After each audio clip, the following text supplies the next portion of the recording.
The gentleman, Mr. Griffith from Virginia, for 3 minutes. Gentleman from Virginia is recognized for 3 minutes.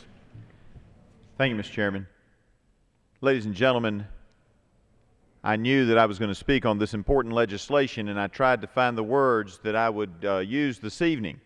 And while I was attempting to do that, I came across a letter to the editor in the Virginian Leader in Giles County, Virginia, that was published yesterday, September 21st, 2011, and sent in by John and Eleanor Kinney. Now, they are described in their letter as an American blue-collar worker. Neither Republican or Democrat do they support. And in that letter, I will quote parts of it, and in that letter, they go on to say, I'm going to be very blunt with the following opinion.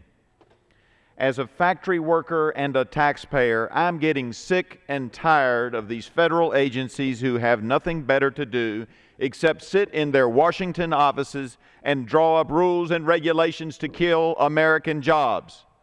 Why don't they get off their sorry behinds and go out across this nation and try to help industry save what jobs we have left? And who is paying these EPA people's salary? We are. The American workers. I believe in protecting the environment, but we can't shut the whole country down to achieve it.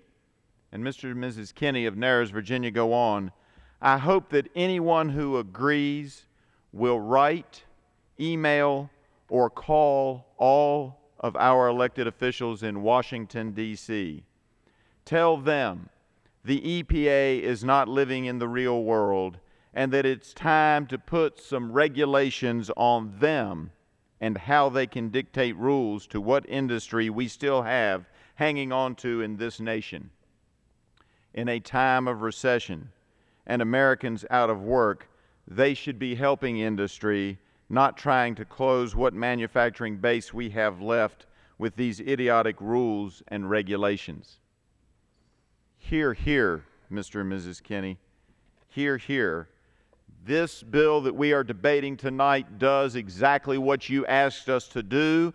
We are doing your bidding, and the millions of Americans out there who feel the same way you do, that it's high time we put some regulations and some constraints on the regulators in Washington who don't know what it's like to have to work for a living, who don't know what it's like not knowing whether or not the particular business in your community is going to stay open.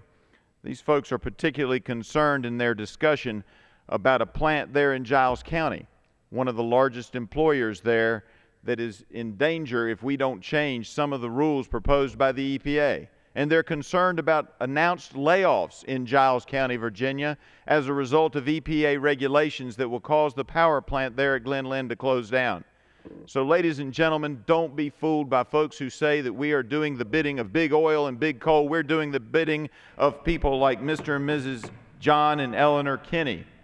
I don't know the Kinneys, but I sure do look forward to getting to meet them, because that's the kind of people who made America great. And with a bill like this, we can continue to keep America great. I yield back. Thank you, Mr. Chairman. Time of the gentleman has expired. Gentleman from California. Mr. Chairman,